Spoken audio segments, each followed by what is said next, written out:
Good morning, everybody. Thought about just standing here to see how long it would take before somebody threw something at me, but we do have quite a bit to get through this morning. We're going to be in Persia, not physically, obviously, but with our geography class. That's what we're going to be studying today. A lot of these, as you'll notice as we go throughout the course of this study, some of these will overlap. There's only so many things you can talk about the geography of a region before you start kind of overlapping some of these. But I am happy to say that this is the last one in the Old Testament. Starting next week, we'll officially move into the New Testament. I think next Sunday is Bethlehem and Nazareth. That's what we're going to be discussing next weekend. And then I think after that, we go into Rome and Asia Minor and those kinds of places. So this is officially the last one in the Old Testament. We'll then move into other things. Persia is a behemoth. There's lots and lots of things that we could talk about this from a historical perspective. I'm trying to keep this as nailed down to geography as possible because I have a tendency to go straight into history. But I do want to talk a little bit about the culture and about the layout and how they structure these things because I think this is super fascinating. I did not see who had the opening prayer. Does anybody know or want to volunteer? All right, Kyle, thank you. Appreciate that.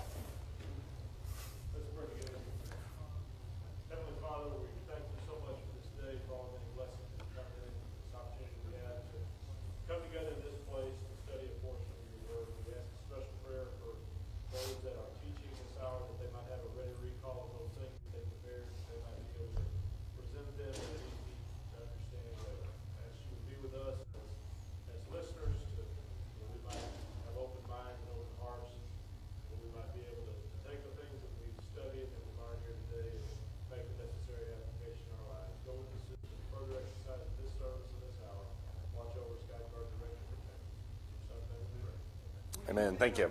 When you think of the Persian Empire, what do you think of the most? You can take this in a biblical perspective, historical, geography, whatever you want to do. When you think of the Persian Empire, what do you think of? You say drugs? Oh, rugs. I think you said drugs. I'm so glad I misheard you. Yeah, that was going to be the most awkward beginning of a class ever. Rugs. Yes, I can't really build off that, so I'm just going to say rugs, yes, and then move on. That's exactly right. Curtis? What's that, Curtis? Esther, yeah, and I'm going to hesitate saying Esther because I always mispronounce it. I always say Esther, and it's not. It's Esther. We are going to talk about her at some point in this class. We're not going to talk about her at the beginning, but that is obviously a major focal point, especially in biblical literature. I heard something from over here. Yeah. Okay, the invasion of Constantinople. Keep going with that.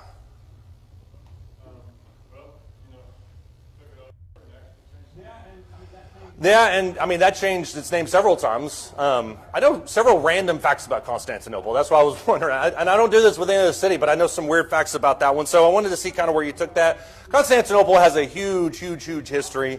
Spans lots of different types of things, interacts with lots of different types of cultures. So it's an interesting kind of footnote in their history. What else do we know about the Persian Empire? Yeah. No, go ahead. Yeah, it took over from the Babylonian group. Of course, Babylon was kind of this peak. We talked about that last week. They kind of shot up and then shot back down, and they just kind of were this moment in time. The more accurate kind of transference would be from Assyria straight into Persia, but you do have that massive spike of Babylon right there in the middle. Whenever an ancient civilization is brought up, I immediately think of the prominent leaders, like Mm-hmm. you talk about Egypt. Pyramids probably first thing that popped in my mind, but then not even necessarily a specific one, but Pharaoh, like the concept of Pharaoh. Right. Well, the first thing that popped in my mind is Xerxes. Yeah. It's somewhat culturally related, and not just biblical, but that's what it's getting. It is culturally related. I mean, obviously, recent pop culture has kind of exaggerated the Persian influence. I mean, and they're not wrong in a lot of those things. I mean, Persian Empire, and I put this on my notes, but then I thought how often I've said it this quarter so far. One of the first great empires, and you can make arguments for literally everything. Babylon was a great empire, but it wasn't really an empire like Persia was. Egypt was, but not in the same sense that Persia was. Persia combined a lot of different things. They combined technology, they combined culture, but a lot of that was an assimilation of a lot of other things. And so when you're talking about Babylon kind of feeding into that, Persia became the natural byproduct of all these things kind of funneling in together. And so it's a really interesting kind of time in history, a really interesting culture. I don't even really know if they had a homogenous kind of identity for most of their history. So it is a very interesting nation. But you're right, Xerxes is obviously a big part of that, especially if you're into Greek and Roman history. Xerxes plays a huge role in that as well. The main thing, at least in my opinion, to understand about Persia, and we've talked about this several times so far this morning, is just its sheer size. I mean, Persian Empire is enormous. You have it stretching all the way from Mediterranean way into what is called the Near East and eventually the Nearer East. So you have both of those things kind of taking place there. But more important than its size is where it's located. It connects Rome in the west, as you can see obviously there. You can see that boot kicking in there in the corner. But what's on the other side of the Persian Empire? What's that? Asia, exactly. Specifically the Chinese empires, which were coming into their own, at least at this point. We're not going to have time to obviously go into any kind of Asian influence into Persia, but I think if you look at this in a big scatter shot, you can see quite a bit of culture differentiation between the western side of Persia and the eastern side of Persia. And there are people, if you're interested in going down this rabbit hole, there are explorers that ventured into Persia from both sides of it at roughly the same time. From the east, I can't remember exactly what his name is.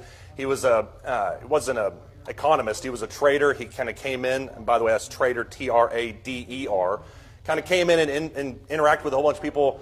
From the west, you have Herodotus, and Herodotus wrote a lot of things. You may disagree with what a lot of Herodotus says about history, but he has a very good first-hand account of Persia from the western side of it. So it's a huge empire. There's lots of things to facilitate. There's lots of things to take care of. What do you need more than anything else to maintain an empire of this size? Or any kind of empire or civilization? You need an awesome army, for one. Yeah. Curtis?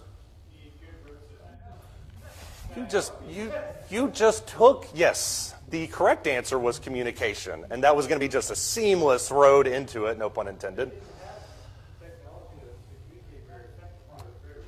Right. What you need more than anything else in an administrative situation such as this is communication. The thing that facilitates communication in this day and age is the Royal Road. The Royal Road was Persia's amazing kind of attempt at what would eventually be known as the Silk Road. The Silk Road is far more famous. The Silk Road built off of this, and you'll see a lot of later talks where they talk about how they go all the way to Asia. That's the big difference between the Royal Road and the Persian Road, is it stops essentially there right past what you're looking at is modern-day Iraq. Silk Road goes all the way past that. What's unique about this Royal Road? There's lots of things you could talk about it, but what's unique about this one?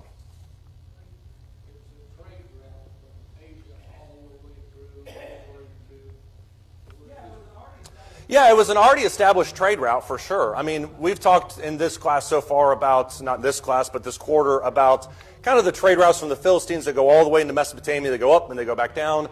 Royal Road takes advantage of at least the northern part of that section, so you have that taking place there. A lot of these cities along this way are going to become more and more populous. What else is significant about this Royal Road?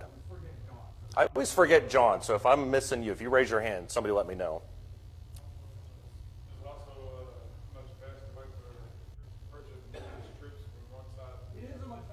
It is a much faster way, and that's going to be especially important when you're talking about a land route, because you can do that with sea substantially easier than you can do with a land route, and a lot faster. But you're right, the Royal Road does facilitate that type of thing. It's not primarily built for armies, but it does help with that for sure.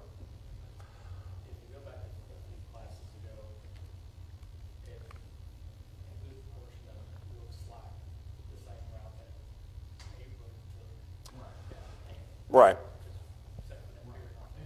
Right. And if he had had the Royal Road, that would have been a significantly less adventurous type of trip, because obviously he's going from civilization to nothing. But you're right. If he has the Royal Road, that's the same route that he's taking. It's all part of the same trade route. What else is significant? What did this road help with more than anything else? Or let me ask you this. How did this road help with administration with an empire this size? Communication is key, as we talked about a second ago. What can you do with this road that you were never able to do before? Yeah, you can send messengers. We take for granted, and you can say this literally any time in the last 100 years, we take for granted in today's world how quick communication takes place. I can pick up the phone, or you don't pick up the phone, you just open it with your eyeballs apparently, but you pick up your phone or you use the telegraph, those types of things. That didn't really exist back then. And so if you're trying to transport messages from one side of the empire to the other, you need a kind of a setup that allows that to be facilitated. You can get from the far western side in that day and age, from the far western side, you could send a message all the way to the far eastern side in 9 days, which is significant when you're talking about several thousand miles. That's arguably one of the biggest reasons that Rome fell. If you look at the split between East-West in regards to Rome, they weren't able to communicate East-West, both halves of their empires. And so you had the eastern half doing one thing, the western half doing the other thing. There's a whole lot involved in that. But it just kind of split down the middle in the second or third century. So now you have essentially two different empires.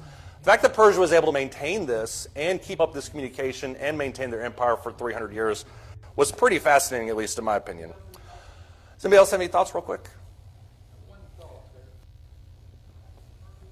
I think Persia and all that area was able to build the road itself or whatever for travel like that, just like the Romans did all over Europe. Right. And Rome was well known for its ability to build all its roads and then take off, go anywhere. Yeah.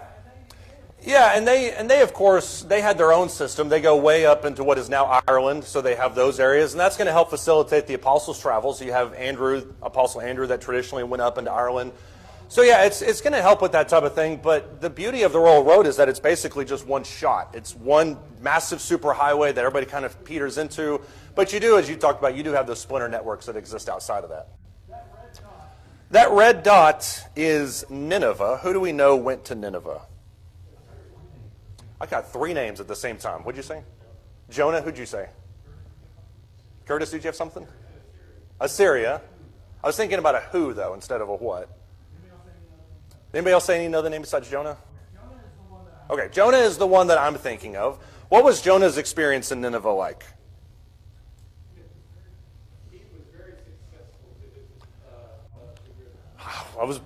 You were just stealing everything. I've never gotten to use the word chagrin in a class before, and I was going to use that. Much to Jonah's chagrin, he was very successful in his teaching and preaching. What happened though when he went into it? What did he see? What was the situation like?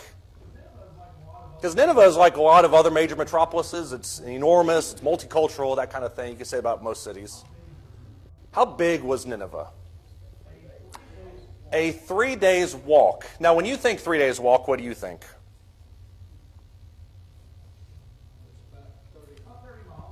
About 30 miles. Most of us, and maybe I'm putting myself alone in this camp, when I think 3 days walk, I think circumference. It takes that time to get from here to here.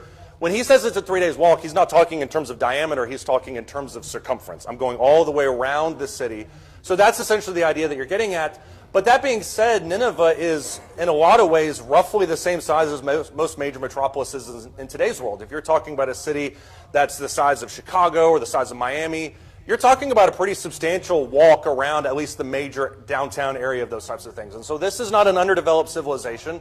It is in a lot of ways a place that commands attention, has an enormous bevy of natural resources and also trade. Everybody liked the video last week, and so I wanted to do another one this week. The population was around 120,000 people, which I think is substantial. What do you need in order to take care of 120,000 people in this day and age or now?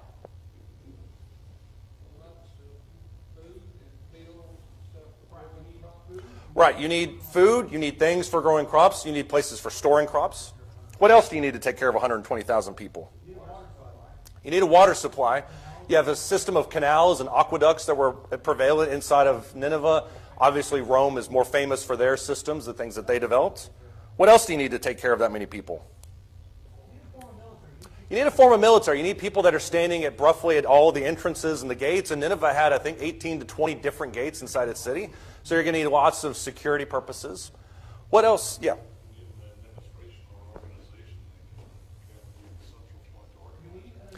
You need an administration system, and that's going to be what we talked about a second ago, or in a second we're going to talk about Daniel. That's the administration aspect that Daniel kind of walked into, and so you see that taking place. Not directly, but eventually, obviously. What else begins to pop up whenever you talk about a civilization this size? 120,000 people, they've eaten, they've drank. What else do they start doing? Sanitary purposes, yes. Culture. That's the other thing that starts to develop. And so you also see quite a bit of tablets and books and things like that start to develop. So this is not a tiny little place. This is, as one person said, this is a place that has a palace. This is would eventually be, not Nebuchadnezzar's, but it would be Darius's, a palace without rival. This is an enormous city that commands just such an incredible amount of attention. But Daniel obviously doesn't come into this. What city does Daniel walk into? We talked about this a little bit last week. Babylon. And so if Daniel walks into Babylon, what does he walk out of? Daniel walks into Babylon. What civilization does he die inside of? Persia, exactly. So that transference of power, I think, is very notable. And you see this built into Daniel. If you look at Daniel chapter 1 and verse 1, it says, Nebuchadnezzar, king of Babylon, came to Jerusalem and besieged it. So there's the first marker. But literally within the same chapter, in Daniel chapter 1 and verse 21, it says, Daniel continued until the first year of Cyrus the king. That happens in verse 21. It's talking about Persia. So Daniel exists for 70 plus years inside of captivity, holding various administrative positions. What are some of the things you think he saw take place during that time period? Because we always put him in the lion's den. We have him interpreting dreams. There's a whole life involved with Daniel that we don't ever talk about.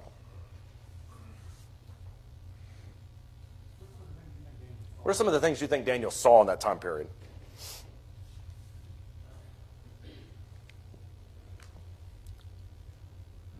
Daniel, if we take the stance that Daniel was taken from Judea, what, a mid-teenager maybe? Right. Exactly. Probably 15 to 20 years old, roughly. Daniel's 70, 80 years plus, he experiences three distinctly different cultures in his life. That's a really unique thing. It is. I mean, I can't think of any, I'm sure there's lots of them. I just can't think of any off the top of my head. But I can't think of any civilization that fell, rose, and then rose again in the same lifespan of somebody like Daniel. And so he has an upfront seat to kind of see that transference of power. And that's the other thing to keep in mind, too, when you're talking about Daniel, is his position through those different kingdoms only rises. You see him in Daniel 1 holding a certain position. When the next empire kind of comes and he takes that one. When Persia eventually sets in, he kind of has that one. So there's quite a bit of power that he maintains through that. That's going to be a hallmark of, and I'm not trying to say anything more than this, but that's kind of a hallmark of Jews in the Old Testament. You look at somebody like Esther, she obviously attains a position in the Persian Empire. Joseph attains a position in the Egyptian Empire. So these are people that find their way up into the upper echelon. Isaiah is a very similar story. He preaches primarily to the royal household in regards to his prophecies. There's a lot of things that happened during this time period. You have Babylon, you have Persia. What's the other kind of empire that squeaks in there at various points? What's that? The Chaldeans are part of the Babylonian Empire. Yeah, that's kind of a pseudonym at times, or an alias for a lot of Babylonians. It's the Medes. What do we know about the Medes? And Levi talked about knowing them by their king, so this will come in handy for that part. What do we know about the Medes? Cyrus is a Persian, Nebuchadnezzar is a Babylonian. Darius is a Mede, and that's noteworthy. What do we know about the Medes? The context are normally listed whenever you're looking at it from a Jewish context, and it's us and them kind of aspect. The Medes and the Persians are so often linked together. Right. Right. And so much so that when you look at the idol that is being seen in Daniel chapter 2, you have Babylon there, that's the head of gold, if I remember right. Then you have the feet and the legs, that's the Greek and the Romans. That middle part is what you're talking about, is that Medo-Persian Empire. That Medo-Persian Empire was called that because the Medes and the Persians, at least at one point, had an alliance. The Medes are in the northern part above where Babylonian Empire was.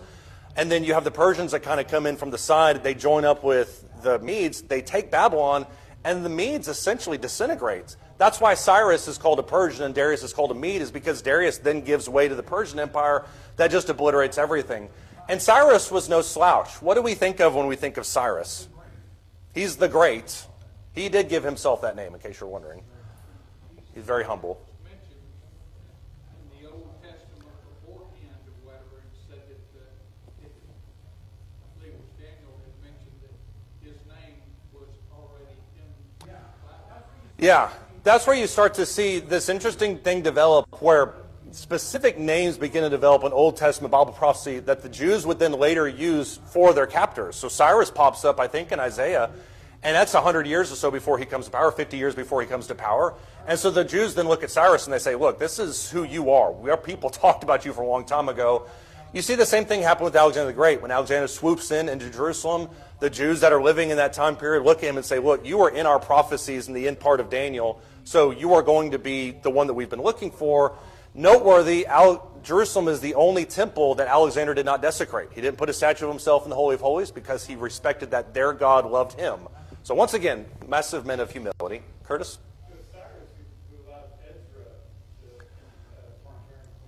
Right.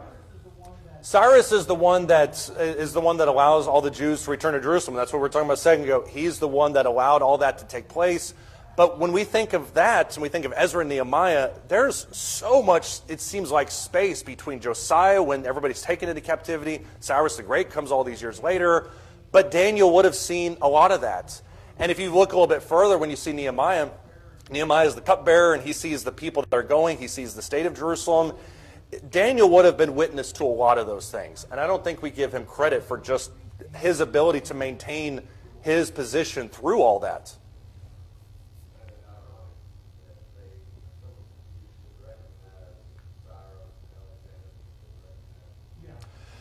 Yeah, we're going to talk about that next week, but when you talk about how everybody knew that Jesus, the Messiah, was going to come from Bethlehem, and yet Bethlehem was not a very big town. Why were there not lots of people sitting there waiting, holding torches, just looking around? Are you the king? Are you the king? I mean, their ability to interpret Scripture is good until it's not, and I don't know of any other way to put it besides that. Yeah. Does anybody else have any thoughts or comments? Why does Cyrus free the slaves? The prophecy is there. I mean, the easy answer would be because God said he would. But why does Cyrus free the slaves? And it's not just Jews, it's everybody. I guess they're not technically slaves. Why does he free the exiles?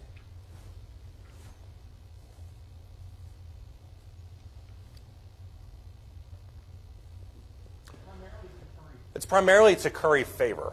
We talked about this several weeks ago. There's two ways that you can either control an empire. The first one is by decimation and then just annihilating everybody, razing it to the ground and starting fresh.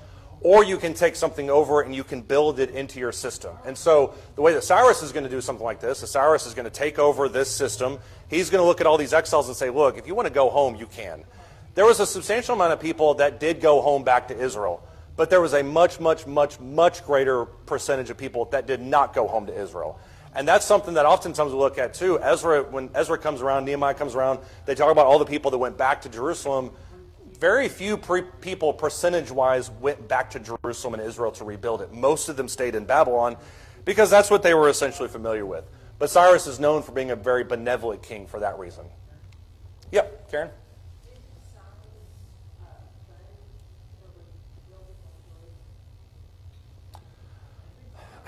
I think so. I'm trying to think of who the king was that was in Ezra and Nehemiah. I don't think it was Cyrus. He did allow them to take a lot of their goods back, and I think that's where at least the furnishings from the temple went back with them. I think that's the case, but I'm not sure about funding it as a whole.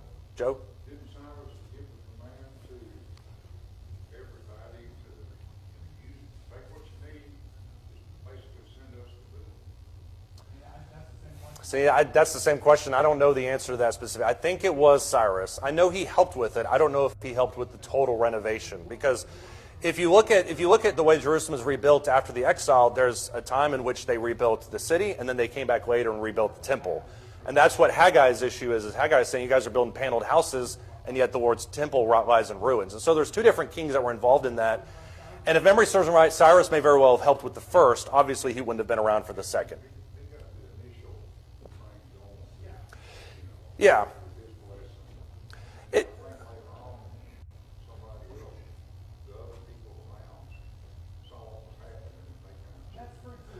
That's true too. I mean, and if you look at, for instance, Nehemiah chapter 4, there's that instance where Sanballat and Tobiah, and there's a third guy that shows up. But all of these guys, they try to stop the work by saying, well, they try to tell the king, well, they're over here rebuilding this so they can rebel against you, which is a very real fear when you've had three empires rise and fall in the span of 100 years. But the king doesn't fall for it, and obviously they come to nothing. And there's a hilarious note, if you look in Ezra, I think it's Nehemiah or Ezra chapter 11, where one of those same guys is found hiding in the temple. He's just hiding in like one of the storehouses, and he's been there for a couple of years. So I don't know what the situation or who the king was specifically. The memory escapes me. But it wasn't hostile, and I think that's important to remember. That's who it is, yeah. Which is not the same as Xerxes. I don't think. I'm going to get so many texts this afternoon. Levi, did you have something? Just I never had considered what you said about the percentage of the Jewish population that returned back to Jerusalem when they were allowed to. You're right. But the Babylonian captivity is circa 80 years, right?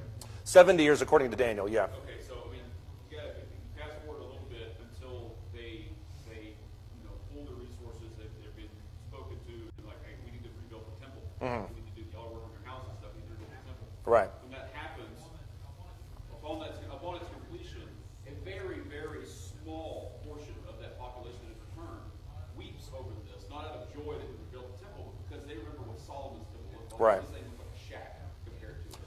Yeah. And so my point is, most of the people that return only know Babylon. That's their entire life. Right. They don't even remember Jerusalem. Yeah, because you're My not... point is, the takeaway from that is, it would be very difficult to just leave. It's the same thing with Moses leaving all the Israelites out of Egypt. And we've been here for 400 years. This is what we know. Even if we're enslaved, this people like Yeah, maybe not all of them wanted to leave, but I think probably the vast percentage of them did want to leave Egypt primarily because they were seen as slaves, and there's that reason. But you're right, and this kind of goes into not the hidden part. I'm going to be on the History Channel before I know at that point. But that's a part of the thing Bible we don't actually see and appreciate. When you think about the people that came back from Babylonian captivity versus how many people were there, you're talking about 2 or 3%. If you think about the people in Acts chapter 2 that were converted percentage-wise compared to how many people were in Jerusalem, talking about 1 or 2, 3%.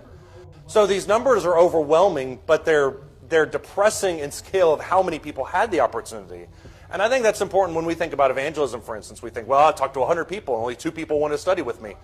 Yeah, that's about the right ratio. I mean, that's about right. There's that really small population thing that just plays right into Yeah. the whole thread that's through the Bible that God talks about how he will maintain a remnant. Right. There's always these big population wipeouts or whatever, but there's always a little pocket of it. Yeah, there's always going to be something. And if you remember a couple years ago when we did the class on the church until now, church history from the last 2,000 years marked by 13 councils, that was the one major idea through that, which was there's always been people somewhere. There's always been a remnant. And it, you talked about earlier about the comment in Ezra where people mourned from the way that Solomon's temple was till now. We fail to remember sometimes that Solomon's temple probably cost, if you do the math on that, somewhere in the neighborhood of $100 billion. I mean, everything pales in comparison to that. So this ragtag group of remnant that comes back, no matter what they built, it's not going to compare to that. And so I think that's important to appreciate the scale of these things in Scripture. Yeah, Karen?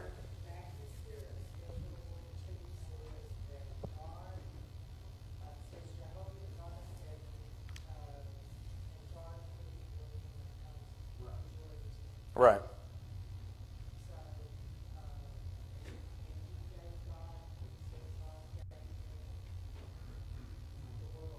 Mm-hmm.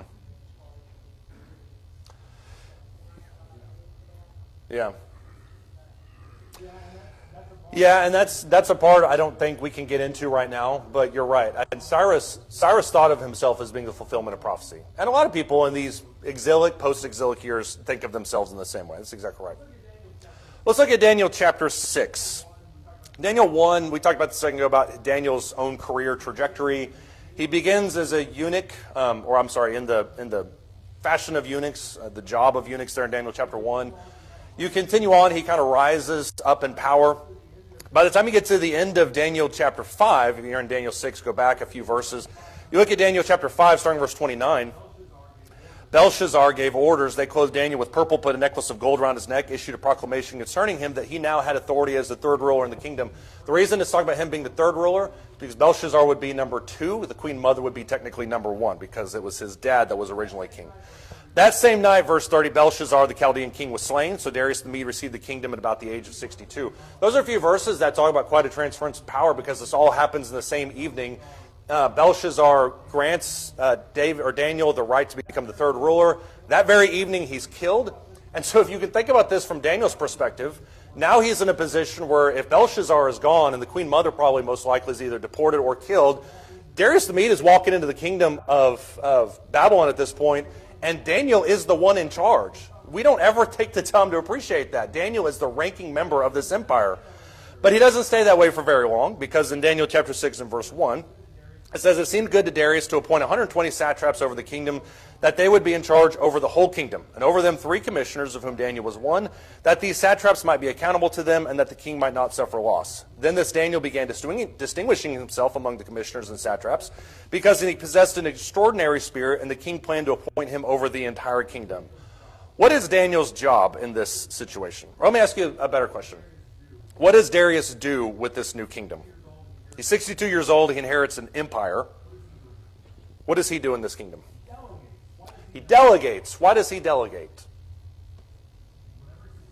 This is what every successful leader does. Go ahead. He don't want the entire responsibility of handling it all. And at his age, he's not. 62 is a young man. I don't know what you're talking about that, but I mean, I get your point regardless.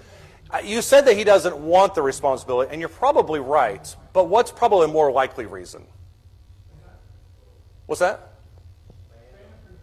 Span of control. There's absolutely zero way that he can administer an entire empire by himself. If you go back to Exodus chapter 18, Jethro talks to Moses because Moses is in charge of 2.5 million people. What does Jethro tell Moses? If you keep going like this, what's going to happen? You're going to wear yourself out. That's 2.5 million people, where on this scale you're talking about probably 100, 150 million people. So the scale goes up. So you're talking about not only military ruler, you're talking about taxation, you're talking about all these different things. And so Darius essentially establishes this system where people answer to people who answer to him. And that's genius on a whole other type of level. You have King Cyrus that positions himself as the head, as obviously he should be. He is not only the physical and military leader, but he is also the spiritual leader as well, in a very universalistic kind of sense. Who's directly below him? 3 what?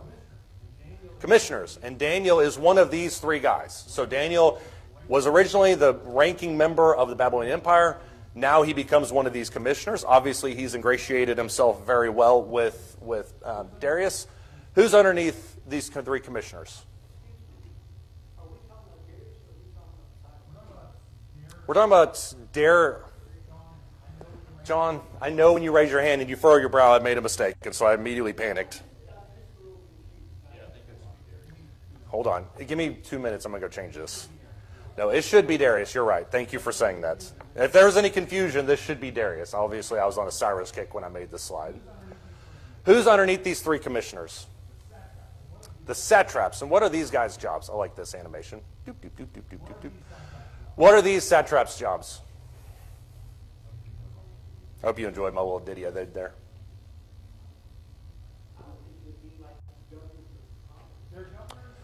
They're governors of the provinces to a certain point, and this distinction is very important because when you look at the satrapy system, which would be, as it's known under the Persian Empire, it's almost identical to the way that the Romans would occupy their empire, and eerily similar to the way the Catholic Church divides up their empire, for lack of a better word.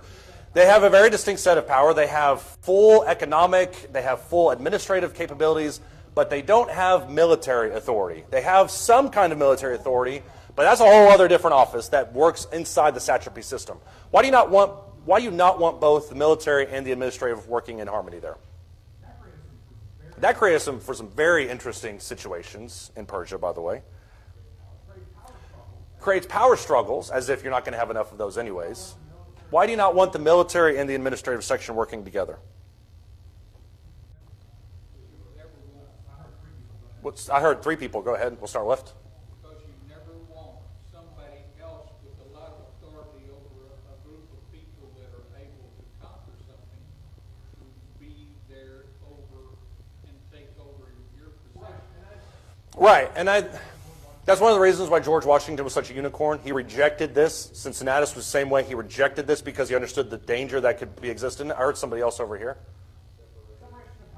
Separation of powers. But why do you want that? Why do you want separation of powers, especially if you're a Persian empire? Go ahead, Paul.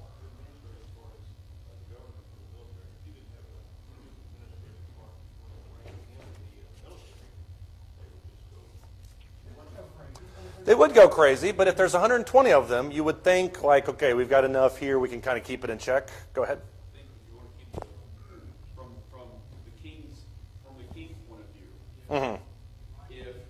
if I keep these people I put in charge under me, if I separate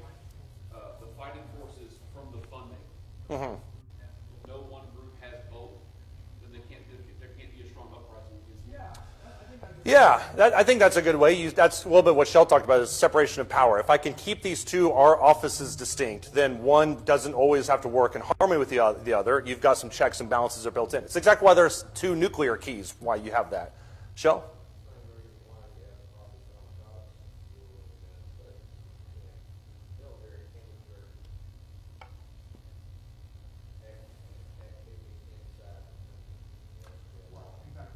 Right, exactly. There's different realms of influence and different spheres of activity. Yeah.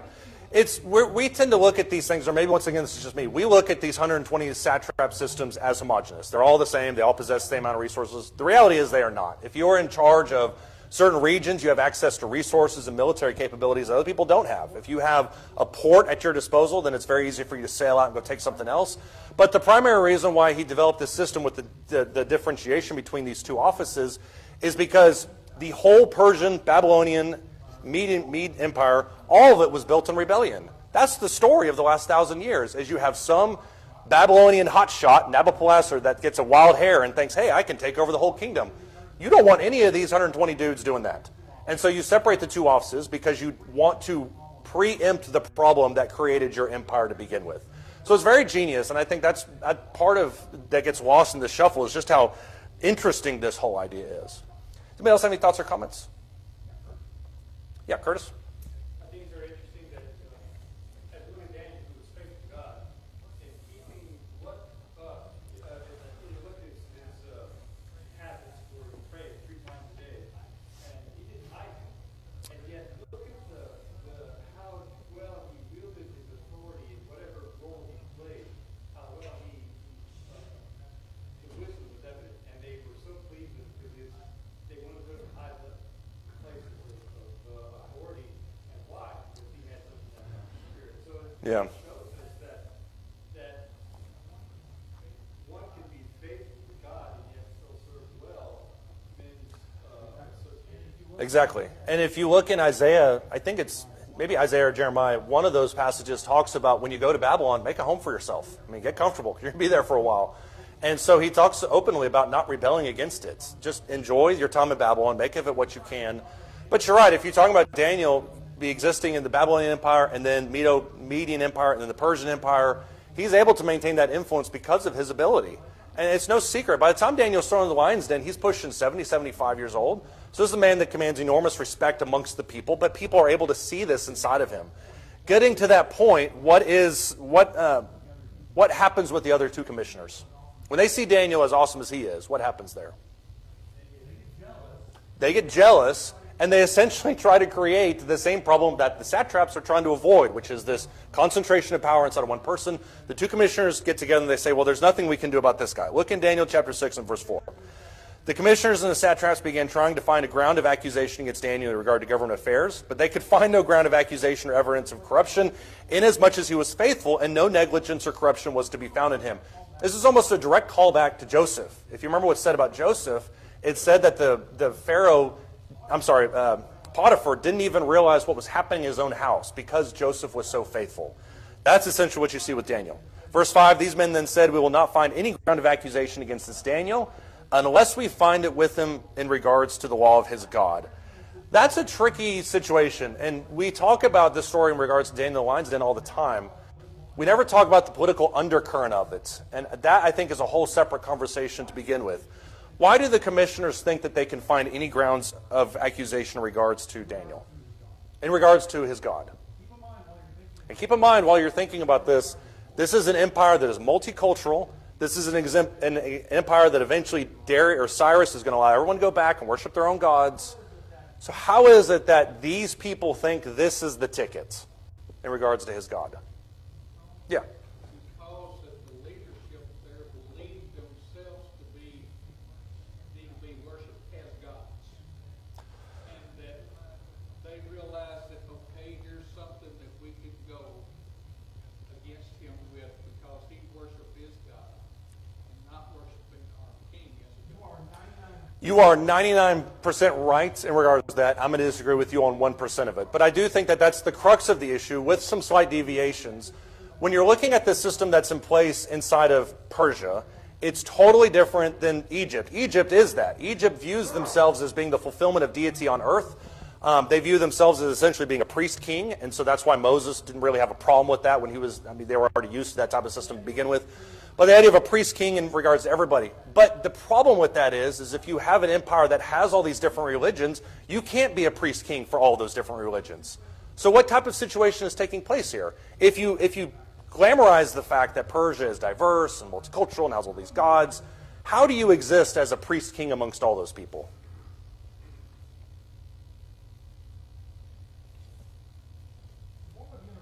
It's a form of universalism. If you're familiar with universalism in today's world, where everything goes and everybody's good as long as you worship the same somewhat being, it's kind of the same concept.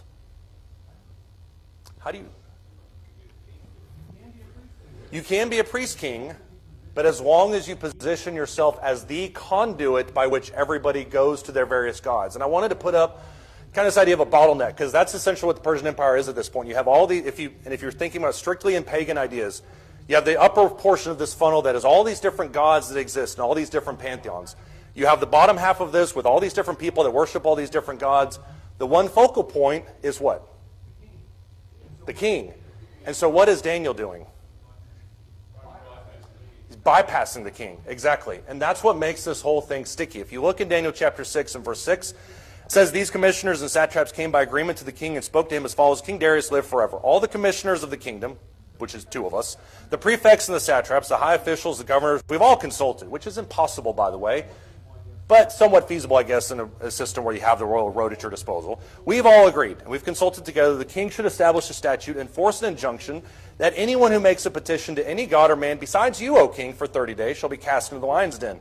Now, O king, establish the injunction, sign the document so that it may not be changed, according to the law of the Medes and the Persians, which may not be revoked. Therefore, King Darius signed the document, that is the injunction. It's only 30 days. That's important to remember, too. Why does Darius sign this, though? Yeah, that probably was his exact response. Cool idea for me.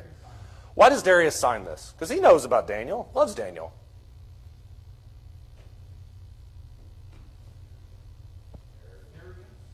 Arrogance, probably.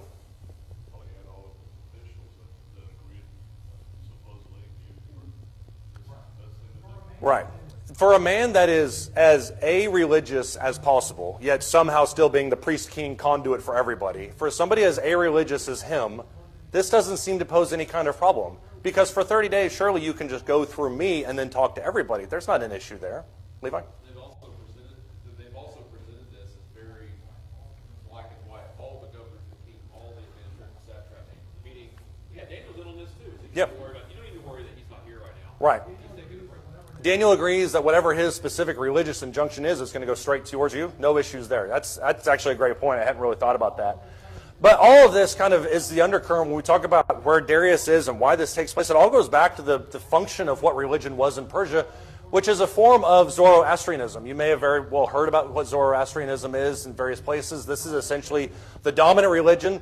If you think about the Baha'i faith, universalism, very similar to those ideas. Everything goes. It doesn't really matter what you believe as long as we're all exist in harmony.